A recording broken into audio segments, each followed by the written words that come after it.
Lærum íslensku. Давайте изучать исландский.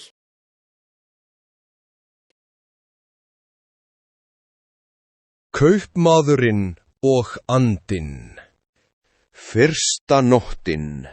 Herra, einu sinni var kaupmaður vel lauðugur bæði af fasteignum, varningi og peningum.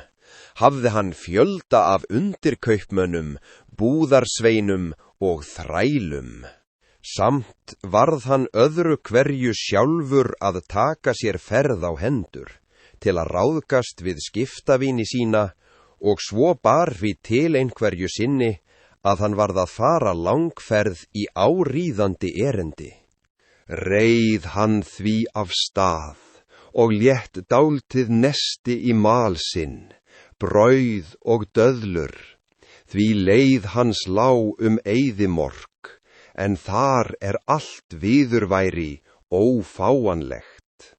Komst hann stórslysalaust, þangað sem ferðinni var heitið, og hann hafði aflokið erindi sínu, reið hann af stað heimleiðis. Á 4. degi ferðarinnar varð honum svo óhægt, því veður var heitt af sól og vegurinn brennheitur, að hann beygði út af veginum til að svala sér í forsælunni undir trjám nokkrum. Fann hann þar undir nottri einu tæra uppsprettu lind, fór af baki og batt hest sinn við grein, tók síðan brauð og nokkrar döðlur upp úr mali sínum, settist hjá lindinni og fór að snæða, og fleygði döðlusteinunum í ýmsar áttir. En hann hafði lokið þessari einföldu máltíð, þvoði hann sér úr lindinni andlit, hendur og fætur eftir sið sanntrúaðra Mahómetsmanna og gerði bæn sína. En rétt í því hann var að ljúka við bænajörðina, liggjandi á knjánum, sá hann anda, afskáplega stóran og snjóhvítan fyrir hærum. Óð hann að kaupmanninum með brugðið sverð og sagði með ógurlegri rödd: Stattu upp að ég drepi þig, eins og þú drapst son minn. Bæði grenja ég ófreskjan hræðilega og var hryllilega að sjá, svo að kaupmaðurinn varð dauðhræddur og svaraði titrandi: Voldugi herra, hvernig á ég að hafa misgert svo við yður, að ég sé dauðaverður? Ég skal drepa þig, eins og þú drapst son minn, mælti andinn. Guð hjálpi mér, segir kaupmaðurinn. Hvernig á ég að hafa drepið son þinn, sem ég þekki ekki og hef aldrei séð? Hefurðu ekki setið hérna síðan þú komst, mælti andinn. Hefurðu ekki etið döðlurnar hérna og þeytt steinunum sínum í hverja áttina? Það hef ég gert, svarar kaupmaður. Ekki get ég borið á móti því. Sé svo, segir andinn, þá skaltu vita að þú ert sonarbani minn. Hann, sonur minn, gekk hérna framhjá þegar þú fleygðir steinunum. Einn kom í augað á honum og þá datt hann niður dauður. Fyrir þá sök skal ég drepa þig. Æ, væg mér, góði herra, æpti kaupmaður. Enga vægð, segir andinn, enga miskunnsemi. Ekki rétt að sá sé drepinn sem drepið hefur? Það meira en sagt, ansaði kaupmaður, en ég segi það satt, ég hef ekki drepið son þinn, en ef svo þá hef ég gert það í grandleysi. Ég bið þig því á knjám mínum, fyrirgef mér og gef mér líf. Nei, nei, svaraði andinn og var ekki minnsta lát á honum. Ég verð að drepa þig, eins og þú hefur drepið son minn. Því næst þreif hann í handlegginn á kaupmanninum, slengdi honum til jarðar með andlitið á grúfu og reiddi upp sverðið til að höggva af honum höfuðið. En kaupmaður flóði allur í tárum og margsór sig að hann væri saklaus, barmaði sér sáran út af konu og börnum og talaði mjög hjartnæmlega. Andinn hafði svo mikla þolinmæði að hann beið með sverðið reitt til höggs, þanga til aumingja maðurinn hafði komið upp öllum kveinstöfum sínum, en alls ekki komst hann við.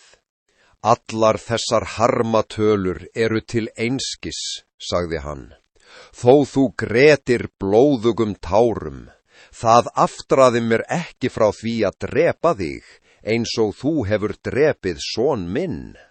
Býtur þá engin skapaður hlutur á þig, byrjaði kaupmaðurinn á ný, ætlarðu að drepa mig, saklausan aumingjan? Ég fél þá sök mína Guði á hendur. Því næst tók hann í hugarangist sinni að mæla fram vísur þessar. Eild í tvenna daga tíð, dimma og birtu ríka, eins í sælu og eymdar stríð, ævin skiptist líka. Hermdu þeim sem hæðist að harma kjörum bágum, eins bölið ákvarðað jafnt sem háum. Serðu ei morið ofan á ægisgeimi sveima, en dýrstar perlur djúpt sjá duldar eiga heima. Önnur klappar aldar mund, ei skal hinni trúa, lokkan kossa lengil stund, lánið burtað sjúka. Meiri sæg en sand, í mar sérðum uppheims bólin, og samt myrkvast aldrei þar, annað en tungl og sólin. Græn og þurr sem gróa á rein, greinast tréna vera, en steinum þeittar á þau ein, sem ávextina bera. Þegar kaupmaður hafði mælt fram vísur þessar til enda, segir andinn. Til einskis þölið, ekki nú annað fyrir en dauðinn. Í því hann sagði þetta. Þá sá séra Sade að dagur var á lofti. Vissi hún að soldan fór snemma á fætur til að biðjast fyrir og starfa með ráðgjöfum sínum. Sagði hún því ekki söguna lengur. Guð veit það, systir mín, segir Dínar Sade, að þetta undarleg saga. En þá undarlegra samt framhaldið, ansaði séra Sade, og leggst þú því líklega á eitt með mér, að biðja soldaninn að lofa mér að lifa í dag og segja svo söguna áfram í nótt kemur. Sjardjar hafði verið skemmt undir sögu séra Sade og hugsaði hann með sér. Það skal bíða til morguns, en deyja skal hún, þegar ég búin að heyra hvernig sagan fer. Reð hann því af að drepa ekki séra Sade þann dag. Reis nú á fætur til að biðjast fyrir og fara á fund ráðsins. Meðan á þessu stóð, hafði stórvesírinn verið alveg frá sér af angist og kvíða. Honum kom ekki dúr á auga, því hann var alla nóttina að kveina og barma sér yfir grimmd forlagana, að hann skildi vera böðul dóttur sinnar. En hafi hann kviðið fyrir á sjá soldan, þegar hann átti von á slíkri hörmung, þá má nærri geta, hvort honum hefur ekki brugðið vel við, þegar lánardrottin hans kom á ráðstefnu og skipaði honum ekki að vinna grimmdarverkið. Varði Sóldan þeim degi öllum til stjörnarstarfa, eins og hann var vanur, en náttaði fór hann aftur til Sérasaði. En morgunin eftir, fyrir birtingu, gleymdi Dínarsaði ekki að biðja systur sína að segja sér það, sem eftir væri af sögunni, sem hún byrjaði á nóttina fyrir. Sóldan beið þess ekki, að Sérasaði beitti leyfis, heldur sagði hann. Vel á minnst, ljúktu við söguna andan og kaupmannin, ég bráð sólgin í endirinn. Sagði þá Sérasaði söguna áfram á þessa leið. Önnur nótt. Harra, þegar kaupmaðurinn sá að andinn ætlaði að höggva af honum höfuðið, hljóðaði hann upp yfir sig og sagði, Bíddu við, lofaðu mér að segja rétt eitt orð, gerðu það fyrir mig, vægðu mér og gefðu mér frest. Gefðu mér tíma til að kveðja konu mína og börn og ráðstafa arfskiptunum eftir mig með erfðaskrá, svo að þeir flækist ekki í málaferli að mér látnum. En þegar ég hef annast það, skal ég óðara koma hingað aftur og gefa mig undir þinn vilja í öllu. Þá mælti andinn. Ég hræddur að þú komir aldrei, ef ég gef þér frestinn. Viljir þú leggja trúnað á eið minn? Ansaði kaupmaður. Þá sver ég við Guð himins og jarðar, að ég áreiðanlega skal vetja þín hérna aftur. Og hvað langan frest viltu fá? Spyr andinn. Ég bið eins ásk frest, svarar kaupmaðurinn. Mér ómögulegt að ráðstafa öllum mínum efnum á skemmri tíma og búa sjálfan mig svo undir að ég geti tregalæst skilið við þessa lífsfögnuð.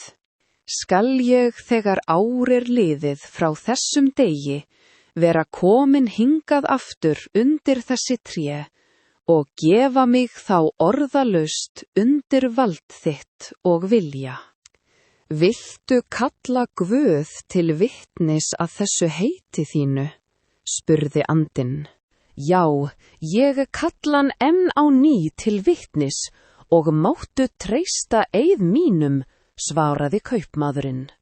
Í sama bíli hvarf andinn og kaupmaðurinn sat einn eftir hjá lindinni. Þegar hann var búinn að jafna sig eftir hræðsluna, steig hann á bak aftur og fór leiðar sinnar. Var hann nú að einu leitinu glaður að vera sloppinn úr svo gífurlegum háska, en hins vegar fylltist hann dauðans kvíða hann hugsaði til hins ógurlega svardaga sem hann hafði unnið. Þegar hann kom heim, fögnuðu honum konan og börnin af öllu hjarta, en hann tók ekki faðmlögum þeirra, heldur fór hann að gráta beisklega, svo að þau máttu vel skilja að honum hefðu viljað eitthvað sértlegt til. Við gleðjumst af heimkomu þinni, tók kona hans til orða, en þú gerir okkur hrætt að láta okkur sjá þig svona á þig komin. Ég ætla að biðja þig að segja okkur hvað veldur harmi þínum.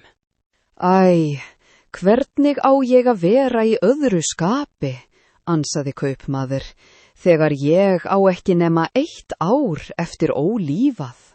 Því næst sagði hann henni frá viðskiptum sínum og andans og að hann hefði skuldbundið sig til að koma aftur að eins ásk fresti til þess að láta lífið fyrir hendi andans. Við þessi harmatíðindi fóru þau öll að kveina.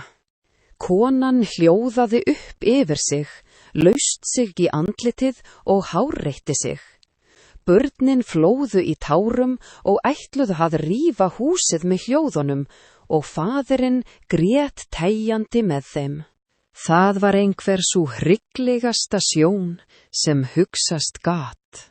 Þegar á hinum næsta degi og stöðugt upp frá því hugsaði kaupmaðurinn ekkert annað en að ráðstafa málefnum sínum og umfram allt að borga skuldirnar. Hann gaf vinum sínum gjafir og fátæklingum stórar ölmusur. Þrælum sínum og ambáttum gaf hann frelsi, skipti eigum sínum milli barnanna og setti þeim fjárhaldsmenn sem ekki voru fullveðja. Konu sinni seldi hann allt það í hendur sem henni bar eftir kaupmálunum og dró alla þá hagsmuni undir hana sem lög leyfðu. Nú var liðið árið og varð hann að fara. Hann lét niður í ferðatöskuna sína og tók með sér náklæði sitt, og enginn getur grátlegra séð en skildnaður hans var við konu og börn. Það var eins og þau tríðu ekki að þau ættu að missa hann og vildu því fylgja honum öll saman til þess að deyja með honum. Hann var því að neita allar hörku sinnar til þess að skiljast við slíkt ástríki og mælti: Börnin góð, ég skil við ykkur af hlýðni við Guðs boð. Lærið af mér að lúta þessari nauðsyn með hugprýði og minnist þess að eitt sinn skal kveia. Að svo mæltu sleit hann sig af þeim, grátandi og harmandi, fór af stað og náði að ákveðnum degi þangað sem andinn hafði vitrast honum. Fór hann undir eins af baki og beið andans með slíkri hrygð sem nærri má geta. Meðan stóð á þessari kvalafullu bið, sá hann koma til sín vingjarnlegan karl sem teymdi hind í bandi. En þeir höfðu heilsast, tók öldungurinn til máls. Mætti ég spyrja þig, bróðir, hvað þú ert að gera á þessa eyðistaði, þar sem ekki annað neitt en vondir andar og hvergi óhætt? Mætti ráða það að þessum fögru trjám, að hér væri mannabyggð, en það sönn eyðimörk og háski að vera hér til lengdar. Kaupmaður leysti úr spurningum karlsins og sagði honum frá ævintýrinu sem skildaði hann til að vera á þessum stað, en hinn heyrði og undraðist og mæsti síðan: Þetta einhver hinn kynjalegasti viðburður og þið bindur hinn orjúvanlegasti svardagi. Ég fer ekki héðan úr sporunum fyrr en ég sé hvernig fer á milli þín og andans. Svo mælti hann og settist niður hjá kaupmanninum, en meðan þeir voru að tala saman: En ég séð, það kominn dagur, mælti séra Sate og felldi niður frásögnina. En það sem best í sögu minni kemur ekki fyrr en seinna. Hafði soldan ásett sér að heyra endirinn og létt því séra Sate lífa þennan dag. Þriðja nóttin, en hallaði út hinni þriðju nótt, beygði Dínarsaði systur sína eins og að undanförnu að segja sér einhverja af fallegu sögunum sem hún kynni, ef hún væri vakandi. En soldan heimtaði sjálfur framhald sögunar af kaupmanninum og andanum. Hélt því séra Sade henni áfram: Herra, meðan kaupmaðurinn og karlinn sem teymdi hindina voru þarna að tala saman, sá þeir hvar enn kom annar karl og fylgdu honum 2 svartir hundar. Hann kom rétt að þeim, kastaði á þá kveðju og spurði hvað þeir væru að gera á þessum stað. Karlinn með hindina sagði honum þá frá viðskiptum kaupmannsins og andans og svardaganum og að fresturinn væri á enda með þessum degi. Kvaðst hann ennfremur ætla að bíða þarna og sjá hvernig færi. Hinum karlinum þótti það líka tilvinnandi og ásetti sér að gera eins. Settist hann því niður hjá hinum og gaf sig á tal við þá, en í því kom þriðji karlinn og hafði hann múldýr meðferðis. Hann spurði báða hina fyrri, hvers vegna kaupmaðurinn þarna hjá þeim væri svo sorgbitinn í yfirbragði, og sögðu þeir honum hvernig á því stæði. Þótti honum eins og hinum þetta tilfelli svo einstakt að hann vildi líka vera við þegar þeir hittust, kaupmaðurinn og andinn. Leið ekki langt áður, þeir sáu alfjarri þykkan rykkmökk sem þyrlaðist upp eins og fyrir vindi. Hann kom alla leið til þeirra og klofnaði í skyndi. Sást þá andinn og heilsaði hann þeim ekki, heldur óð hann að kaupmanninum með sverð í hendi, greip hann í handlegginn og mælti. Stattu upp, að ég drepi þig eins og þú hefur drepið son minn. Kaupmaðurinn og karlarnir þrír fóru að gráta og hjóðuðu hástöfum upp yfir sig. Þá sá Shérazade að dagur var kominn og hætti hún við söguna, sem hafði æst forvitni soldan svo mjög að hann frestaði lífláti Shérazade ennþá einn dag, svo hugleikið var honum að heyra endirinn. Stórvesírinn varð því fegnari en frá megi segja, að soldan skipaði ekki heldur á þessum morgni að lífláta Shérazade. Allir furðuðu sig á því, heimafólk hans, hirðin öll og hver maður út í frá. Fjórða nóttin. Undir lok hinnar næstu nætur tók Shérazade þannig til máls með leyfi soldans. Herra, þegar karlinn með hindina sá að andinn hafði tekið kaupmanninn og ætlaði að drepa hann miskunnarlaust, féll hann fram fyrir óvættin, kisti á honum fæturna og mælti. Anda drottin, ég bið þig með auðmýkt að stilla bræði þína. Sýndu mér þá náð að taka eftir því sem ég segi. Ég ætla að segja þér söguna af mér og hindinni, þeirri arna. Skildi þér þykja hún undarlegri og kynjalegri en æventýrið kaupmannsins þarna, sem þú ætlar að drepa? Mætti ég þá ekki vona að þú gæfir upp þessum vestlingsæmingja þriðjung þess sem hann hefur misgert? Andinn hugsaði sig nokkra stund og loksins svaraði hann. Hana þá, látum oss heyra, ég læt það svo vera.